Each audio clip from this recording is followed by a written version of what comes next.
বৃহস্পতিবারের বন্ধ রঞ্জিত দেববর্মার ডাকে হলেও পেছনে কলকাঠি নাড়ছেন মথার প্রতিষ্ঠাতা নেতা, যে কারণে এই বন্ধে কারা ডেকেছেন তা নিয়ে বিভ্রান্তি তৈরি হয়েছে। রাজনৈতিক বিশেষজ্ঞ মহল এই বন্ধের নেপথ্যে সস্তা রাজনীতির হদিশ পেলেন।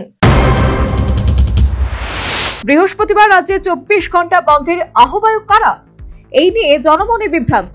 এই বন্ধ তিপ্রা মথার নয়, তা আগেই ঘোষণা করে দিয়েছিল দলীয় supremo Pradyot Kishore Debbarma. Discipline and trust your king to make you win and we will win.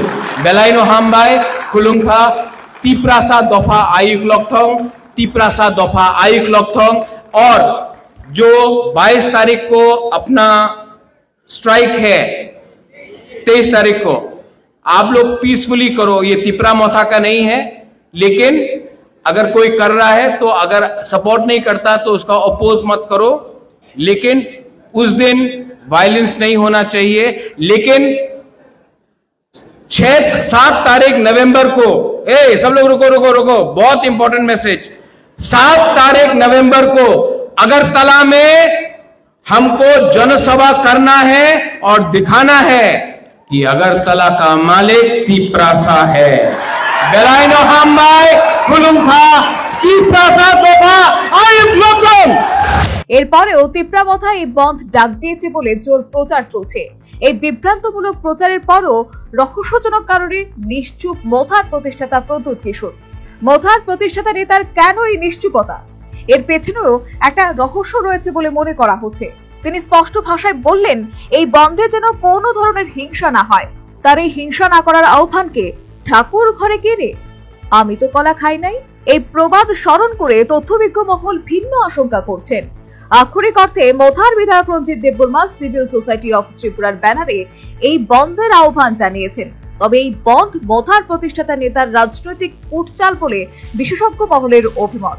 এক্ষেত্রে তাদের যুক্তি হলো, সরকারের শরিক দল হয়েও পাহাড়ে বিশেষ করে জনজাতিদের সার্বিক উন্নয়নে এ পর্যন্ত কিছু করতে পারেনি মথা, যে কারণে মথার প্রতি যেমন অধিকাংশ পাহাড়বাসী আস্থা হারিয়েছেন, তেমনি নিজ স্বার্থ সন্ধানী মথার প্রতিষ্ঠাতা নেতা জনজাতিদের তথাকথিত ত্রাতা হিসেবে আস্থা খুইয়ে ফেলেছেন আত্মবিশ্বাস।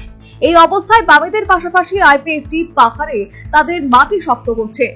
এই যখন পরিস্থিতি, তখন 26শে এডিসি নির্বাচন। যেহেতু এডিসি ভোট আসন্ন এবং পাহাড়ে নেতা হিসেবে মথার প্রতিষ্ঠাতার আত্মবিশ্বাস হারিয়েছেন, তাই নিজের অস্তিত্ব যাচাইয়ের জন্য এবার রঞ্জিত দেববর্মাকে সামনে ঠেলে দিয়ে আখের ঘোচাতে চাইছেন প্রদ্যুৎ।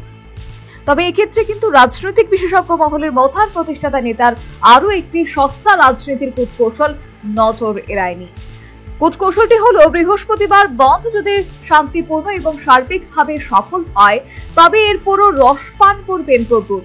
কিন্তু যদি কোনো হিংসাত্মক ঘটনা ঘটে তবে নিজেকে দায়মুক্ত রাখতে বৃহস্পতিবারের এই বন্ধ আহ্বায়ক হিসেবে রঞ্জিত দেববর্মার ঘাড়ে বন্দুক রেখেছেন তিনি। তবে এই বন্ধের পেছনে যে পুরো কলকাঠিটাই নাড়ছেন মথার প্রতিষ্ঠাতা নেতা, সে ব্যাপারে তথ্যবিজ্ঞ মহল একমত। সর্বোপরি এডিসি ভোটের আগে নিজের ওজন মাপতে বৃহস্পতিবার এই বন্ধে মথার প্রতিষ্ঠাতা নেতা রাজনীতির কূটচাল দিয়েছেন বলে তথ্যবিজ্ঞ মহল মনে করছেন। বৃহস্পতিবার ভাতৃদ্বিতীয়ায় ভাইফোঁটার মূল অনুষ্ঠান। রাজ্যের বড় একটা অংশে জনসাধারণ ভাইফোঁটা উপলক্ষে দূরপাল্লার যাত্রী হবেন। এই বন্ধের কারণে তারা যে অসুবিধায় পড়বেন তা বলাই বাহুল্য। শুধু তাই নয়, ভাতৃদ্বিতীয়াকে সামনে রেখে রাজ্যে যেন একটা অস্থির পরিস্থিতি তৈরি হয়, এই বন্ধ আহ্বানের নেপথ্যে এমন একটা ষড়যন্ত্র রয়েছে বলেও মনে করা হচ্ছে। সর্বোপরি এই বন্ধ পুরোটাই ব্যক্তিগত স্বার্থ সিদ্ধির লক্ষ্যে অন্যের নাম ভারিয়ে মথার প্রতিষ্ঠাতা নেতার একটা রাজনৈতিক ষড়যন্ত্র বলে বিশেষজ্ঞ মহলের অভিমত।